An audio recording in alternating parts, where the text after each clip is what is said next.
Hello दोस्तों, आप हैं ज़बी खान के साथ। मेरे चैनल का नाम है नेचर एक्सप्लोरर ज़बी खान और मैं एक नेचरिस्ट हूँ और वाइल्ड लाइफ मेरा पैशन है।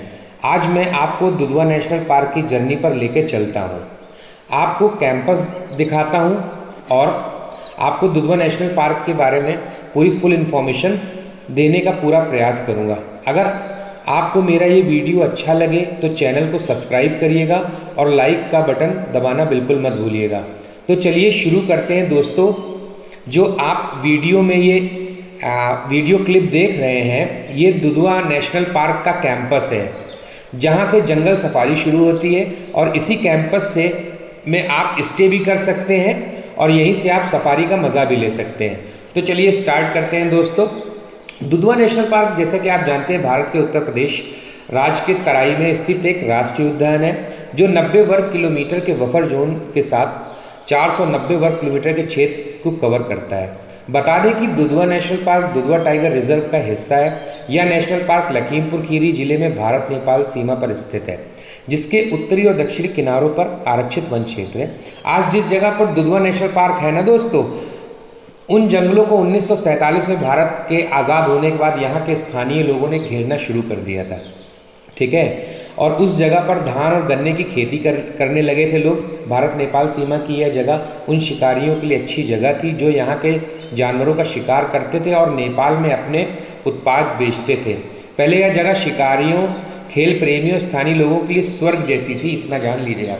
यह पार्क आज जो पार्क आप देख रहे हैं ना, ये अर्जुन सिंह बिली के प्रयासों की वजह से एक समृद्ध जगह बन पाया है। साल 1965 में इस क्षेत्र को एक वन जीव अभयारण्य घोषित किया गया था, जिसके बाद इस जगह का फ़ायदा उठाने वाले लोगों ने इसकी बहुत आलोचना की थी, क्योंकि उनकी ज़मीनें छिन रही थीं और वाइल्ड लाइफ बनने नहीं देना चाहते थे। लेकिन अर्जुन सिंह बिली के प्रयासों से तत्कालीन प्रधानमंत्री इंदिरा गांधी ने 1977 में पार्क को टाइगर रिजर्व घोषित कर दिया और यह पार्क उसी दिन से भारत में बाघों के लिए एक प्रमुख निवास स्थान बन चुका है। दोस्तों, दुधवा नेशनल पार्क में पाए जाने वाले बाघों की बात करें तो बता दें कि दुधवा खीरी पीलीभीत संरक्षण परिसर में साल 2006 में अगर एक सर्वे हुआ था तो उसमें 80 टाइगर लमसम उसमें एक सर्वे में पाए गए थे। लेकिन जब 2021 में दोबारा सर्वे किया गया तो उसमें 106 से और 118 टाइगरों की गिनती मानी जाती है। तो ये कभी मतलब एक स्थिर गिनती मान ली गई है, कांस्टेंट गिनती मान ली गई कि इतने टाइगर तो दुधवा में हैं। ठीक है ना, तो इतना कठिन नहीं है दुधवा में आपको टाइगर देखना, ये भी जान लीजिए। दुधवा नेशनल पार्क में पाए जाने वाले बाघों की बात करें तो बता दें कि दुधवा में 100 में, जैसे मैंने आपको बताया, 118 टाइगर इस टाइम है। दुधवा टाइगर के प्रमुख 3 क्षेत्रों में से सबसे पुराना संरक्षित क्षेत्र किशनपुर वन जीव है, जो अंग्रेज़ों ने करीब उसमें अंदर एक फॉरेस्ट रेस्ट हाउस बनाया था। ठीक है, 1972 में ये जीव अभयारण्य बनाया गया। इसके बाद 1975 में कतरनिया घाट एक वन जीव है, वो भी 1977 में दुधवा का ही एक पार्ट हो गया। कभी कभी किशनपुर और कतरनिया घाट को दुधवा ही समझ लिया जाता है, लेकिन तीनों ही पार्क अलग हैं, ये चीज़ आपका जानना बहुत ज़रूरी है। अगर आप वन जीवों से प्रेम करते हैं, उनके बारे में जानना चाहते हैं, तो दुधवा नेशनल पार्क आपके लिए बहुत अच्छी जगह है। दुधवा नेशनल पार्क में टाइगर हैं, टाइगर आपको देखने को ही मिलेगा, गैंडा है, दलदली हिरन है, हाथी है, चीतल है, काकड़ है, जंगली सुअर, सांबर, बंदर, लंगूर, भालू, सांबर, नील गाय, स्याही, ऑटर, कछुए हैं, अजगर, मॉनिटर लिजर्ड है, जिसे छिपकली भी बड़ी वाली बोलते हैं। ठीक है, घड़ियाल है, जंगली जानवर पाए जाते हैं अक्सर। ठीक है, बता दें दुधवा नेशनल पार्क बारासिंगा का गढ़ है। दुधवा में 38 से अधिक स्तनधारियों का 16 प्रजातियों के सरीसृप और पक्षियों की कई प्रजातियों के लिए एक संरक्षित जगह है। भारतीय उप महाद्वीप में पाए जाने वाले लगभग 1300 पक्षियों में से 450 से अधिक प्रजातियां तो आपको यहीं दुधवा रिजर्व में मिल जाएंगी।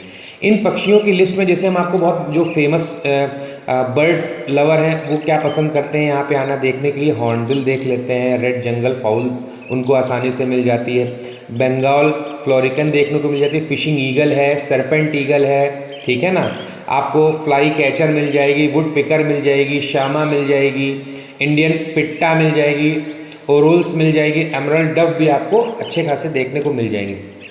ठीक है, जिसमें बहुत से आदि नाम शामिल हैं। सर्दियों के मौसम के दौरान दुधवा रिजर्व पार्क के विशाल विभिन्न जल निकाय की वजह से यहाँ पर प्रवासी पक्षियों की संख्या काफ़ी ज़्यादा आ जाती है, आप ये जान लीजिए।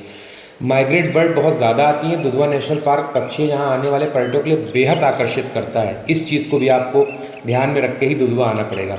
दुधवा नेशनल पार्क आप पहुँचे कैसे, सबसे बड़ी बात यह, अगर आप दुधवा नेशनल पार्क घूमने जाने का प्लान बना रहे हैं और जानना चाहते हैं कि यहाँ कैसे पहुँचे, तो बता दें कि दुधवा जाने के लिए आप हवाई, ट्रेन और बस तीनों माध्यम से जा सकते हैं।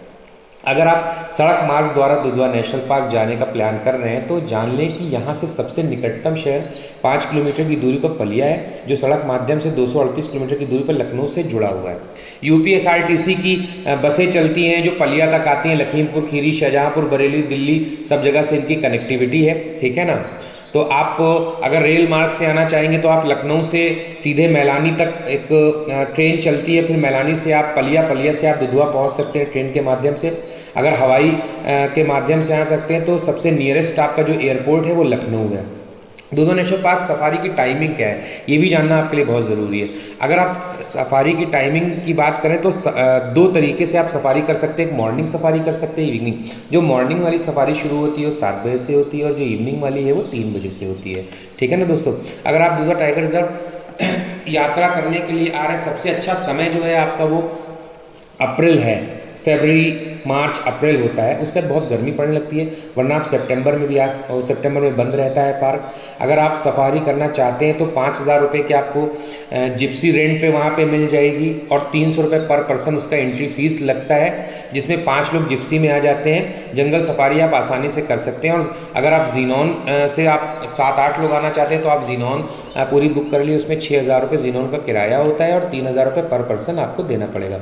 टाइगर साइटिंग के लिए दुधवा में बेस्ट साइटिंग प्लेस हैं जो आप सफारी में कवर कर सकते हैं, तो और मैक्सिमम चांसेस साइटिंग के बनते भी यहीं पे हैं। जैसे आपका लाल रोड हो गई, ठंडी सड़क हो गई, भड़दला नाला हो गया, रिंग रोड हो गई, फायर रोड हो गई, बांके ताल, और वहाँ पर 3 मचान हैं जहाँ पे आप एक आसानी से आपको टाइगर की साइटिंग आप कर सकते हैं, जिसमें आपका चिड़िया मचान बेस्ट मचान माना जाता है, ठीक है। सोनारीपुर आप जा सकते हैं, एसबी सिंह रोड जा सकते हैं, गुलरी घाट जा सकते हैं, बेस्ट साइटिंग प्लेसेस हैं, ठीक है। सुहेली नदी के किनारे का जो एरिया है वो भी बेस्ट साइटिंग प्लेसेस हैं, ठीक है। तो आप अगर और जाना चाहते हैं तो सलूकापुर में आप अगर जाना चाहते हैं तो वहाँ पे आपको राइनो री इंट्रोडक्शन प्रोजेक्ट चलाया जा रहा है, ठीक है, जिसे गैंडा पुनर्वास योजना भी बोलते हैं, ठीक है। आप वहाँ भी आसानी से जा सकते हैं, ठीक है। जैसे आपको अगर रुकना है जंगल में तो आप 3-4 जगह रुक सकते हैं, ठीक है। अगर जंगल की बात करें तो ऑफलाइन 3 जगह गेस्ट हाउस में भी आप रुका जा सकता है, जिससे ऑफलाइन बुकिंग होती है। जैसे सोनारीपुर फॉरेस्ट हो गया आपका, ठीक है, सतियाना हो गया, ठीक है, बांके ताल हो गया, आप यहाँ पे आसानी से रुक सकते हैं। अगर आप दुधवा कैंपस में ही रुकना चाहते हैं तो आपको यूपी इको टूरिज्म की वेबसाइट पर जाकर ऑनलाइन बुकिंग करानी होगी, जिसमें आप अंदर कैंपस में डॉर्मेट्री में रुक सकते हैं, ठीक है ना। खाने के लिए हम आपको बता दें, अंदर ही दुधवा कैंपस में एक रेस्टोरेंट है, अच्छा खाना मिलता है, क्वालिटी बहुत ज़्यादा अच्छी है। अगर आप दुधवा को अच्छे से एक्सप्लोर करना चाहते हैं तो आपको फ़हीम गाइड की हेल्प लेनी चाहिए मेरे हिसाब से, क्योंकि जो फ़हीम गाइड है वहाँ का वो बेस्ट गाइड है। और अगर आप दुधवा के आप कैंपस के बाहर रुकना चाहते हैं तो आपके लिए बहुत से ऑप्शन हैं, जैसे होटल टाइगर डेन हो गया, दुधवा फन रिजॉर्ट हो गया, दुधवा जंगल लहरी हो गया, क्लार्क्स इन हो गया, होटल स्लीप इन हो गया, दुधवा पाम रिजॉर्ट हो गया, कैफ़े चिनो रिजॉर्ट हो गया, टाइगर रेनो रिजॉर्ट्स हो गया। तो आप बहुत जगह यहाँ पर रुक सकते हैं। दुधवा कैंपस में जब जाइएगा तो आपको एक मचान भी जो दिखाई दे रहा है, ये एक मचान है, यहाँ से आप अक्सर आपको साइटिंग दिख सकती है, हिरन आपको दिख जाएगा, अक्सर कभी कभी एलिफेंट भी यहाँ पे दिख जाता है, तो आप एलिफेंट को भी इस वाले टावर पे, वॉच टावर पे जाके देख सकते हैं। कैंपस बहुत ज़्यादा खूबसूरत है, कैंपस इंजॉय कर सकते हैं। लेकिन अभी रिसेंटली मैं आपको बता दूं कि कैंपस की भी 100 रुपीज़ पर फीस लगा दी गई है। और एक चीज़ ज़रूर याद रखिएगा कि ट्यूसडे के दिन अब कैंपस बंद रहता है, जो कि बहुत बड़ी इन्फॉर्मेशन है, ठीक है। और आगे दोस्तों कोई इन्फॉर्मेशन होगी तो आपको अपडेट करूँ।